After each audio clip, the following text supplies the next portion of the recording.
and gentlemen, good morning. I would like to take this time to thank you all for giving me the chance to come and talk to you this morning. At the same time, I would like to thank all my colleagues who have been working very hard in this conference, if it's in Chicago or the last time when we met in Dubai, so I'm grateful. Let me straight jump into it. Let me just touch base on the location of the city. Dubai, of course, has a great advantage that it's in such a great neighborhood because we are almost 2 hours flight from everybody. We are 2 hours flight from Delhi, we are 2 hours flight from Egypt, Lebanon, Iraq, Tehran. Tehran actually is an hour and a half. So if you look at the population base, we have about 1.5 billion people around us. And truly in that region, if you were to look, there's only one hub, which is the city of Dubai, more than any other city. But at the same time, we're in a bad neighborhood. Afghanistan is 1 hour away from us. Again, Tehran is 1 hour away from us. Baghdad is probably an hour and a half from us. Lebanon, South Lebanon, Israel, the Palestinian, about 2 hours away from us. So, you know, we do live through challenge all of our lives. But the interesting thing is that, you know, that really have never stopped our business. So you could look at the great advantage that there is no business hub for 1.5 billion people, but at the same time, it's a tough neighborhood.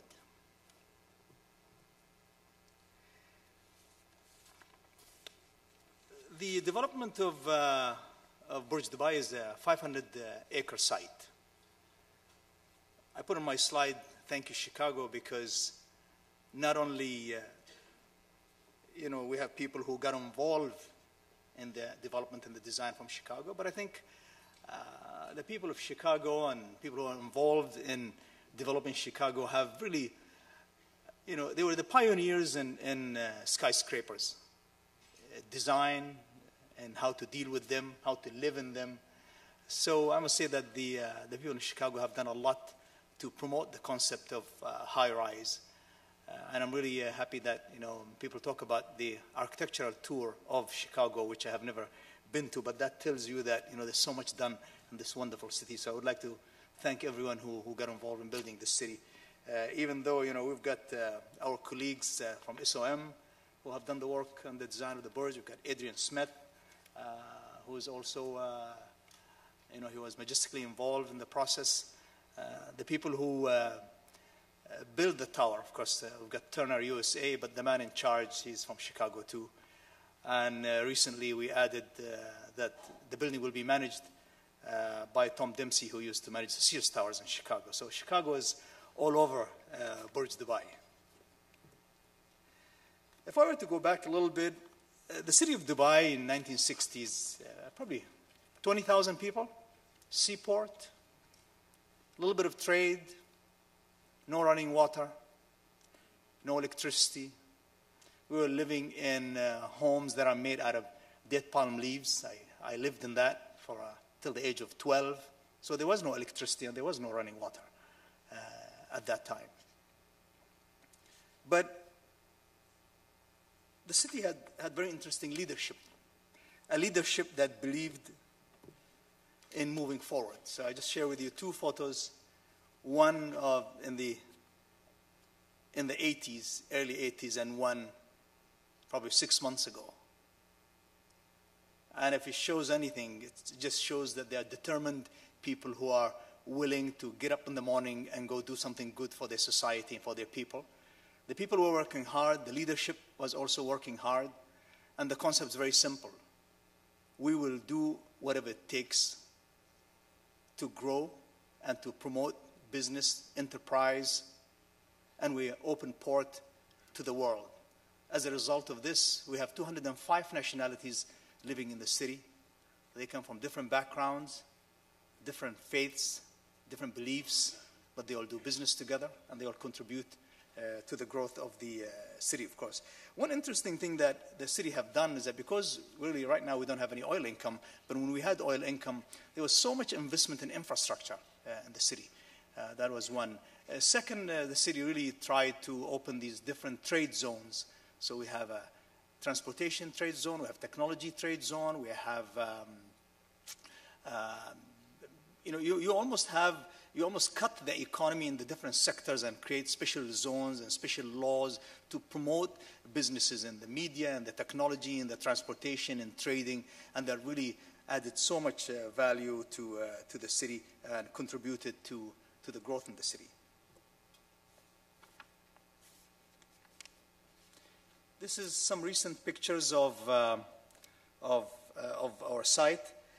But truly what's happening is that this site is in the middle of the city. It's an old military camp.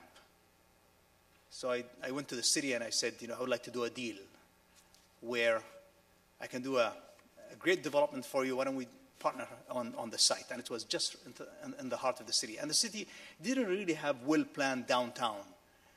And that was really the purpose of this development. So today, this city that really serves almost 1.5 billion people, it has an interesting heart, and this is really the heart of our city.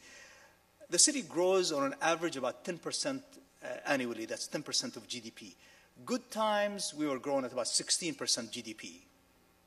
Bad times now, we probably grow at about 6% of GDP.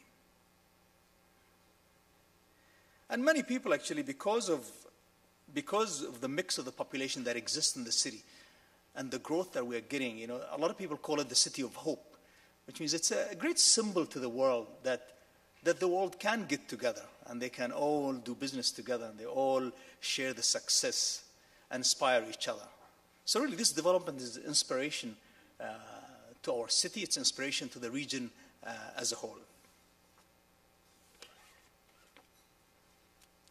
In our company, we probably have more than 50 nationalities working in the company. But if you I'm sure people who walk the streets of Dubai, they notice from the faces that exist is that there's such an interesting mix in our city that everyone brings in their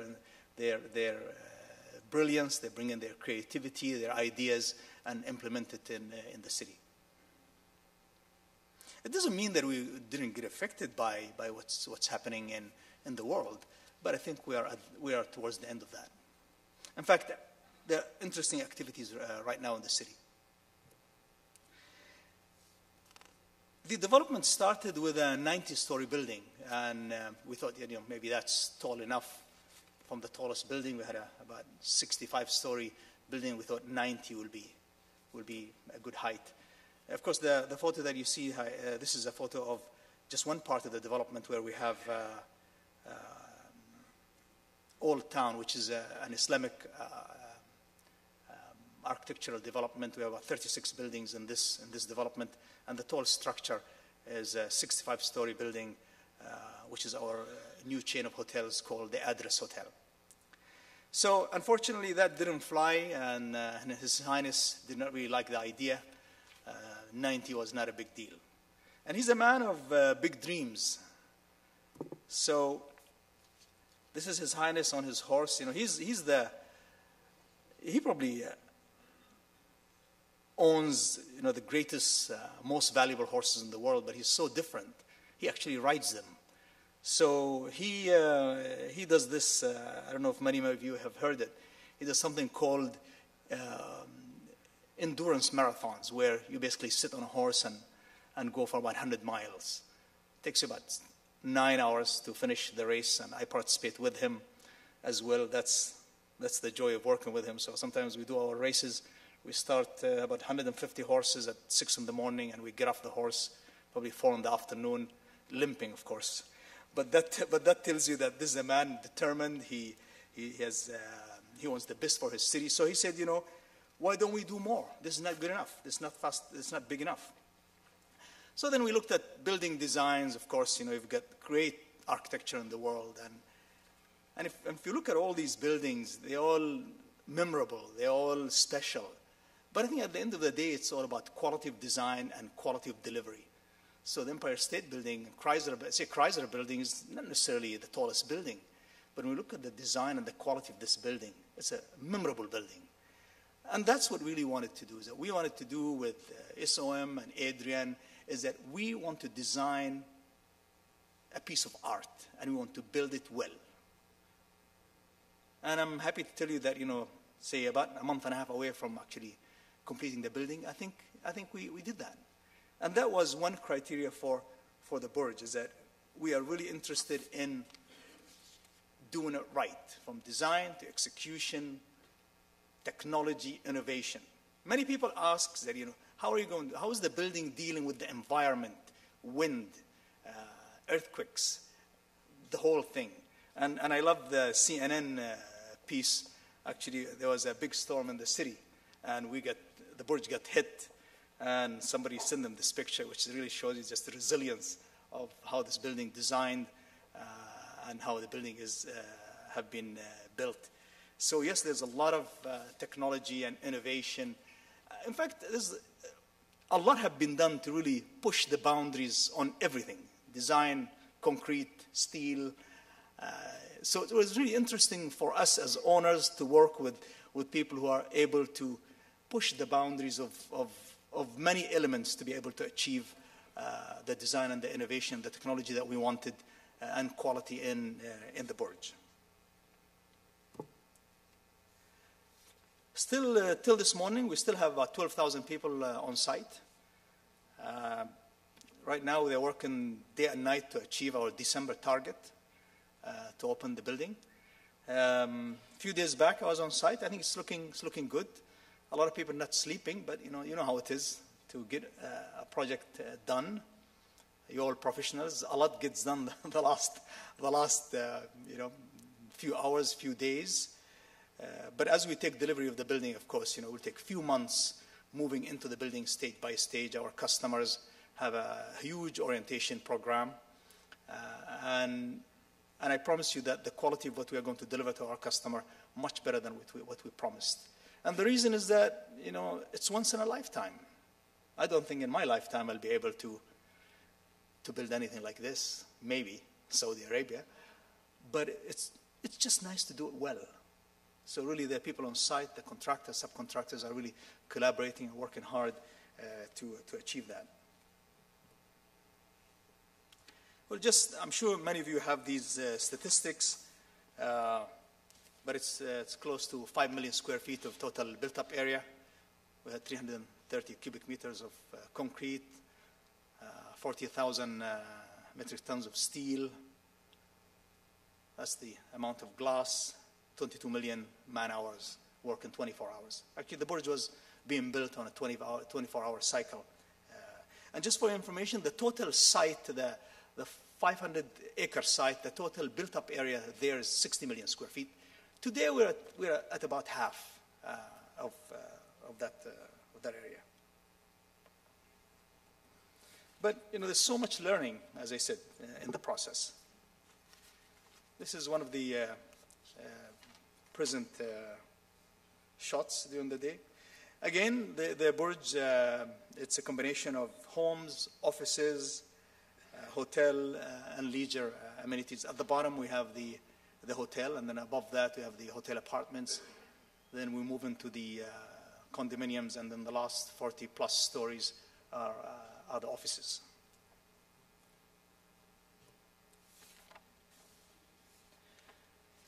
What makes this development really very interesting is that, and I hope some of you have been there, but we invite all of you to come, and we'll be very happy to give you tours anytime you wish.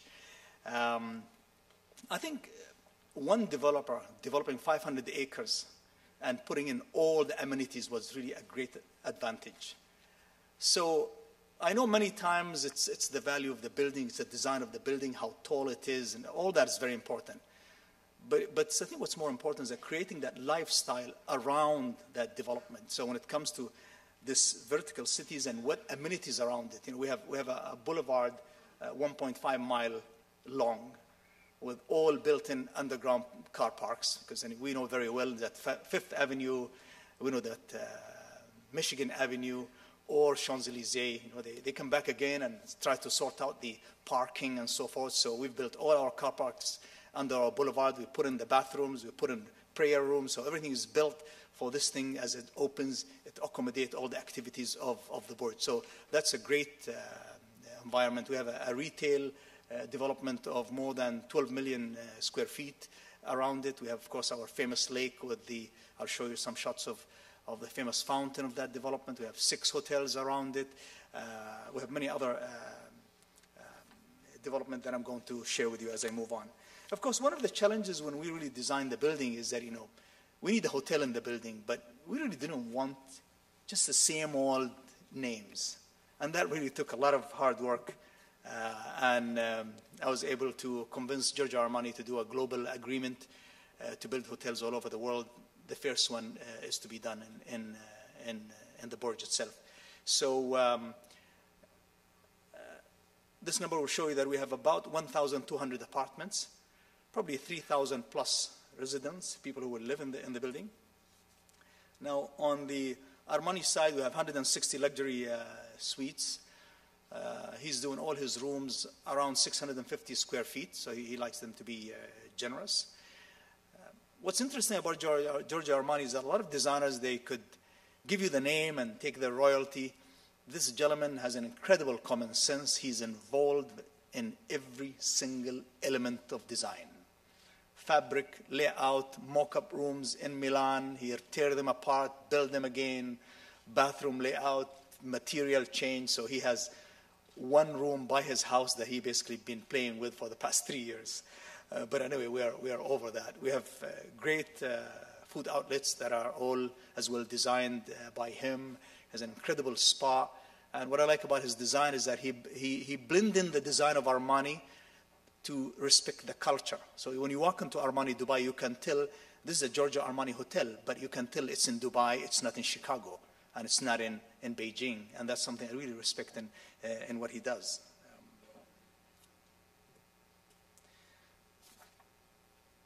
Of course, before I forget, this is just a touch on the office space on the top of the building, which is 49 dedicated floors, 220,000 square feet. But if I were to tell you a little bit about the amenities which I spoke about earlier, I just want you to know that this site has aquariums, indoor amusement park like Sega. We have 22 cinemas. We have the famous Bellagio fountain, Next Generation, which is already in operation.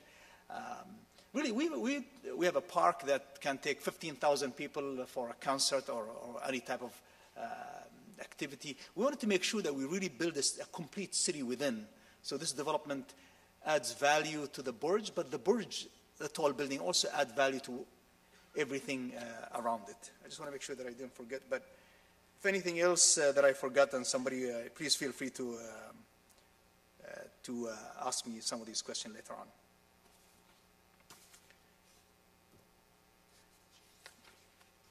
Of course, no tall building without famous observation deck, where it's on the 124th floor.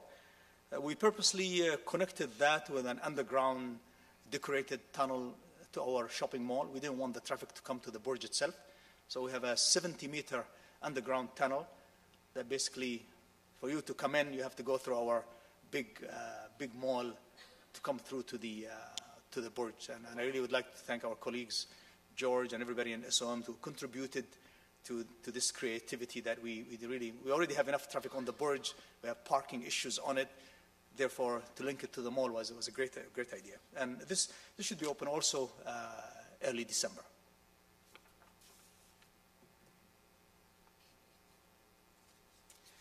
Many people say that, why build the Burj?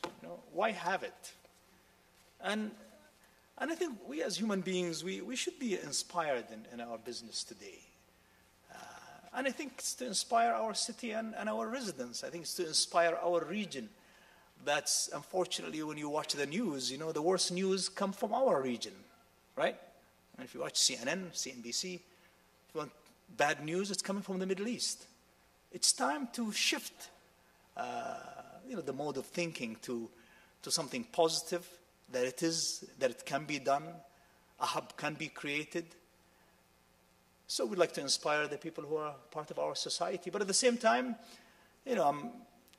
Dubai is my city, and we would like to put it on the global scene. And I think tall buildings do put cities on the global scene. Plus, of course, there's a lot of learning in the process, to be honest with you, for all of our staff as we develop.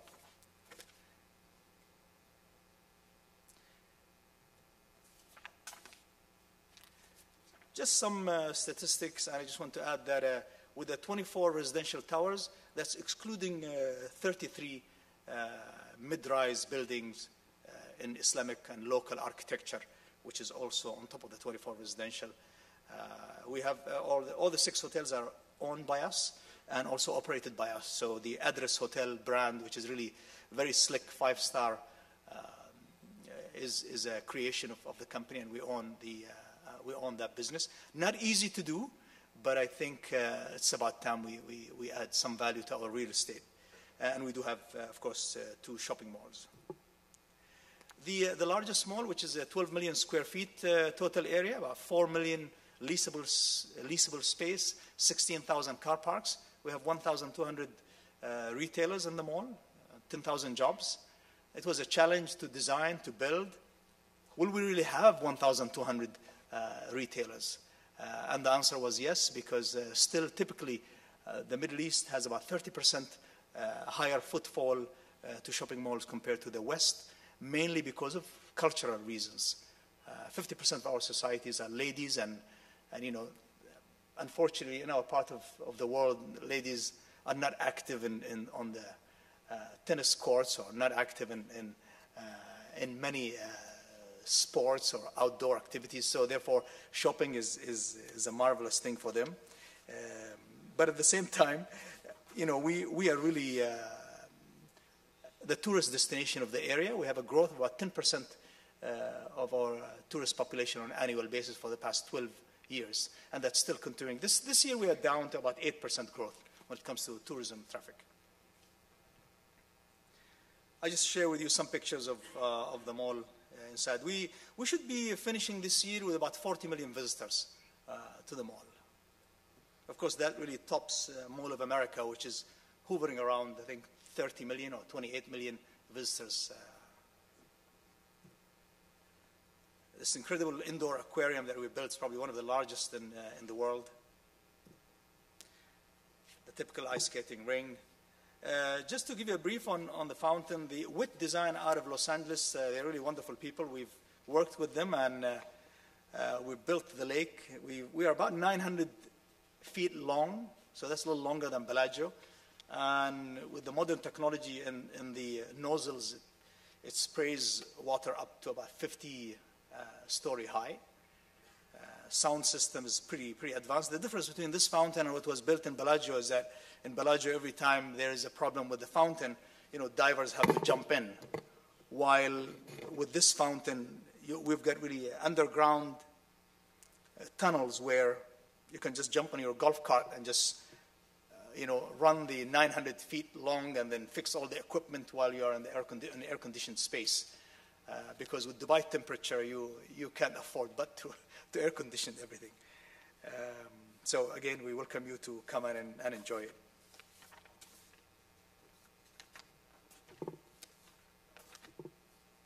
It was really interesting to explain to people in the Middle East what a fountain like this does. But when you see kids running around and with their parents enjoying the environment, it's really fabulous.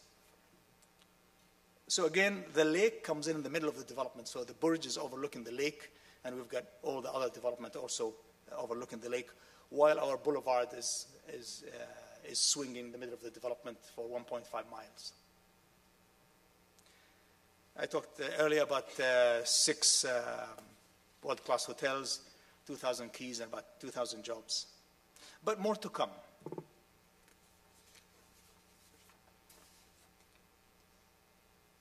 I think the Burj is probably a symbol of growth. It puts our town on the map.